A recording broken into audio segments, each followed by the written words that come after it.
Good morning, beautiful people. It's about 6 o'clock in the morning. I've been out for probably about 3/4 of an hour. Oh, well, that's what time I left home, so probably been out here for about 15 minutes. This is an area I've done before in quite some detail using both a 705 and a Safari. So I've got my Deus jacked up to power at 95, and I'm going really slowly and digging the scratchy and the signals that you would ordinarily leave, but I'm cognizant of the fact that I've been across here before, and I've just uncovered my first coin. Well, it's not my first coin. I found 2 50-cent pieces so far, but I've just uncovered my first pre-decimal coin of the morning, and you can see it's sitting just there. And it looks to be a silver coin, and it's a threepence, and it's I'm going to say 1917, but it's a bit hard to tell. No, there it is there, 1927. Excellent. So that's the first coin of this morning. Probably go for a couple of hours this morning and see what I get. But sweet as. All right, let's keep on going, eh?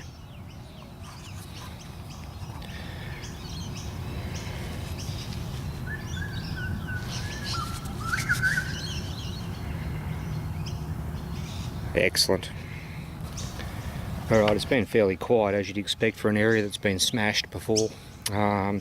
Mostly deep targets that I'm pulling out, but I just found an unlikely find. Looks to be the back half of an old 303 expended cartridge. See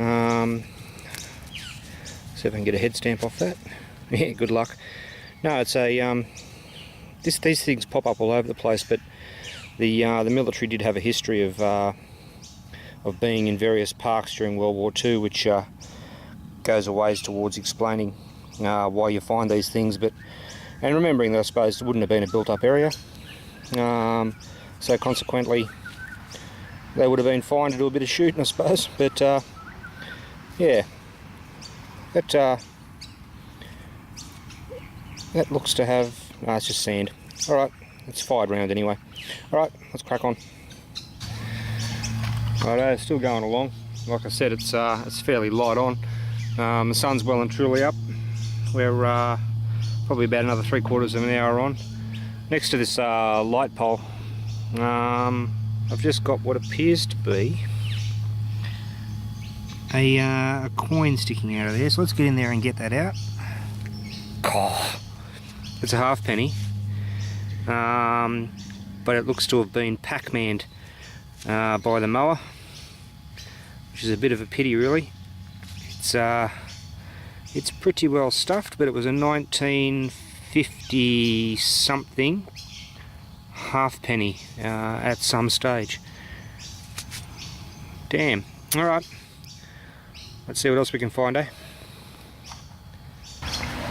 Right, folks, I've moved up onto this side slope. It doesn't look like much, but a little bit of a hill here, and I've just had a pretty cool find pop out of the hole. That looks like an old pocket knife. No mother of pearl on the handle of this one. This is not as ornate, but it is just as stuffed. But hey, excellent. I don't know how this got missed last time. Maybe the less complex machines just saw a lot of iron there and moved on, or maybe I was just being slack and couldn't be bothered digging it last time. But it's a good find. All right, let's crack on, eh?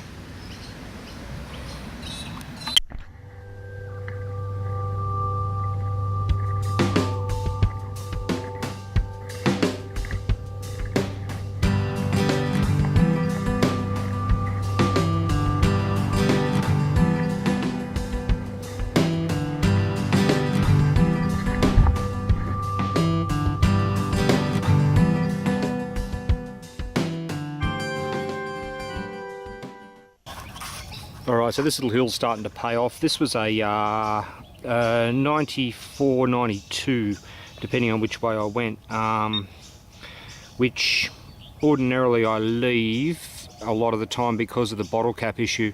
Rusty bottle caps and the XP Deus don't get along, and generally they sound off anywhere in the 94 to 99 range.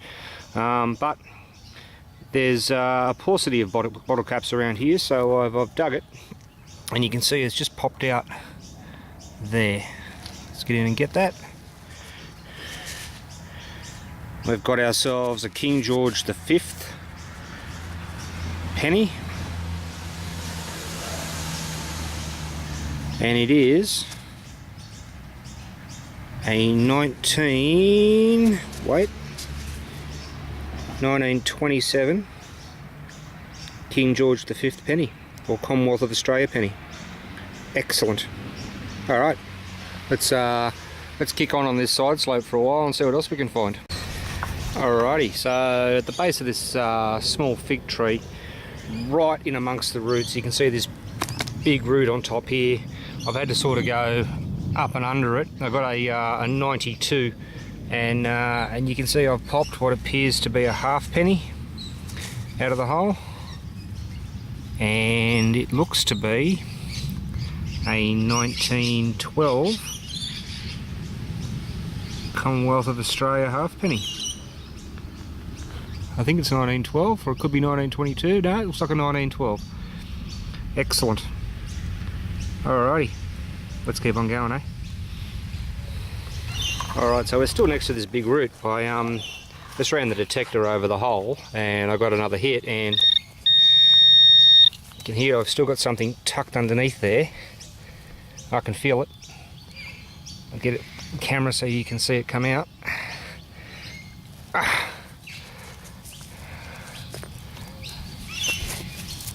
And that appears to be it. There's nothing more in there. So what do we get this time? Well, there we go. A 1939 Skippy penny. So that was a 1912 halfpenny and a 1939 Skippy penny in the same hole. Sweet. All right. That's it for that hole. Let's crack on, eh? All right, we're still at this hole. I was stupid enough to utter the words, that's it for this hole, when it's not. I'd actually filled it in. I've had to do a lot of burrowing right underneath the root there, and you can see I'm probably close enough to 7.5 inches down, but I think the target is just in there now, so let's get a handful of dirt. Oh, there it is. All right, what do we got?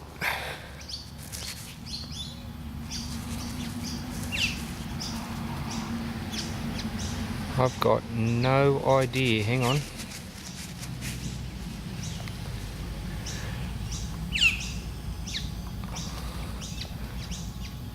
Honour the brave, our memory lives. That's what it appears to say. And on the other side,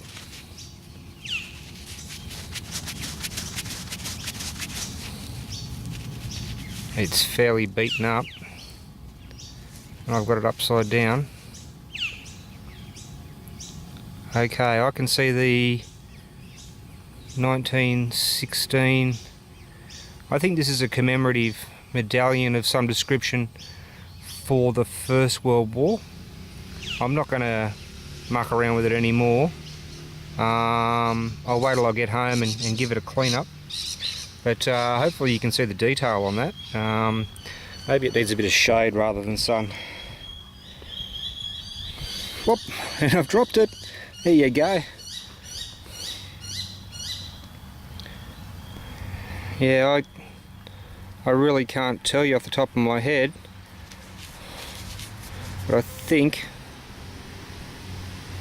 it's a World War I memorial medallion. I'll have more detail when we do the wrap up. Alright. Alright folks, so you can see that hill up in the distance there. I'm actually on my way out. This is the path that sort of leads out, and just detecting my way back down towards the car along the edge of this old stone wall, and you can see it's a hand cut sandstone wall. You can see the tool marks all on the edge there.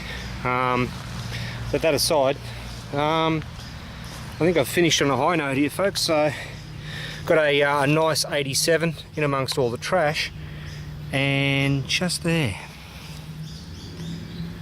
looks to be a silver. Oh, look at you, aren't you pretty? Now that is straight out of the ground here, folks. So that's a 1926, and that should have, well, you can't really see him, King George V on the back. And there's the front again, 1926. So that's a 1926 and a 1927 threepence. That's the silvers that I can remember anyway. I think I only got two, but that's a nice note to finish on the way back down to the car, right up against the wall, and we pick up a silver. Sweet as, folks. Alright, going to finish detecting down to the car, and then the next time you'll see me will be the wrap up on the deck. Cheers. Alright, so let me be the first to admit I was wrong. Still on this track, so back up there was where I picked up that 1926 silver, and just down in here, right up against the wall again, I uncovered a penny. This is a looks to be a 1922 Commonwealth of Australia penny. Alright, I will get to the car, I'm working on it. I've got probably about 25 metres of road left before I actually hit tar, so let's keep going, and we'll see how we go, eh?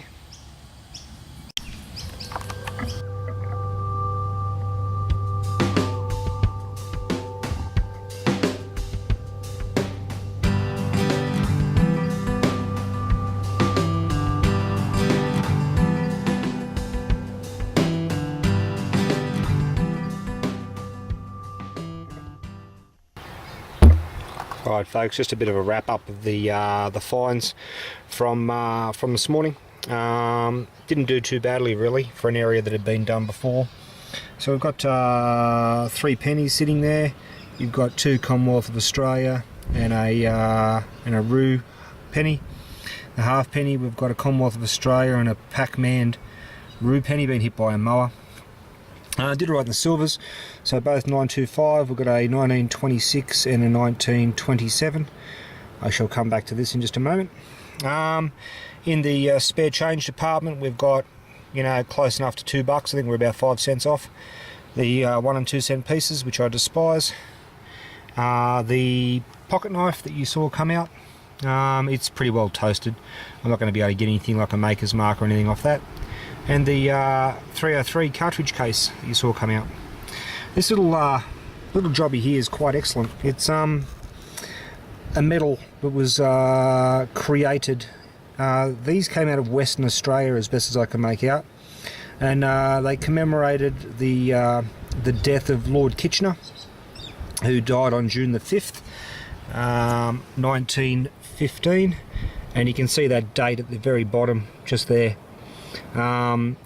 So there were 7 or 8 different versions of this that were created with Kitchener's likeness on the back, and they were created in Western Australia as part of a fundraising drive for a Western Australian hospital. So quite a unique piece. You can see it's been holed. It's got a hole just up the top here. If I flip it over, you'll see that hole does pass right through, just there. I don't know how common or otherwise these are. I have to do a bit more research on it, but quite a unique World War I era find nonetheless. Excellent. Alright, so found some nice stuff, but this pretty much is the find of the day for me. Excellent. Alright, hope you enjoyed the hunt, guys. Give us a like.